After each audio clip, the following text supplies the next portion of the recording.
énorme responsabilité vis-à-vis de nos enfants. Et comme on est aspiré dans cette course, on ne se rend plus compte du rôle que nous avons entre les mains avec nos enfants.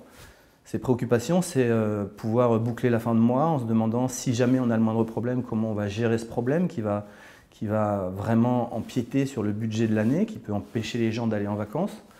On essaye de faire vite le matin pour donner à nos enfants ce dont ils ont envie, qui leur fait plaisir, sans plus du tout avoir conscience de ce que ça peut exercer sur leur santé. Donc la première des choses, c'est l'éducation. L'éducation au sens large du terme, la responsabilité que nous avons d'amener nos enfants à avoir une certaine prise de conscience des toxiques auxquels ils sont exposés et aussi de ne pas leur transmettre nos circuits imprimés.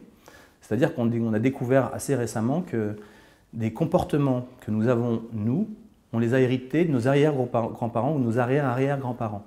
On peut transmettre des névroses, des angoisses, des comportements toxiques sans s'en rendre compte. Des fois, le parent, il aime son enfant et sa façon de l'aimer va être toxique pour l'enfant.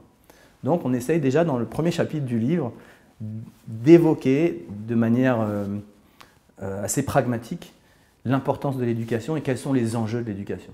Rendre un enfant conscient, autonome, curieux, indépendant et pas essayer de rentrer dans le moule.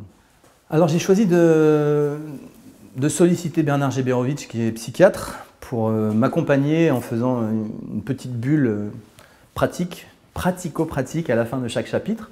D'abord parce que je ne suis pas psychanalyste et je ne suis pas psychiatre et je n'ai pas la légitimité pour donner certains conseils puisque moi-même j'ai fait des erreurs et j'apprends constamment avec mes enfants et même avec mon entourage dans ma façon de communiquer.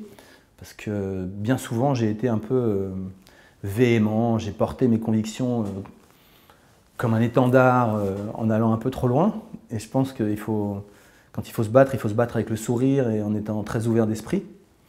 Et Bernard apporte une touche très constructive et pédagogique dans notre façon de nous adresser à nos enfants pour leur permettre de prendre conscience en ménageant leur susceptibilité et sans stimuler leur envie de transgresser les conseils et les recommandations qu'on va leur faire au quotidien.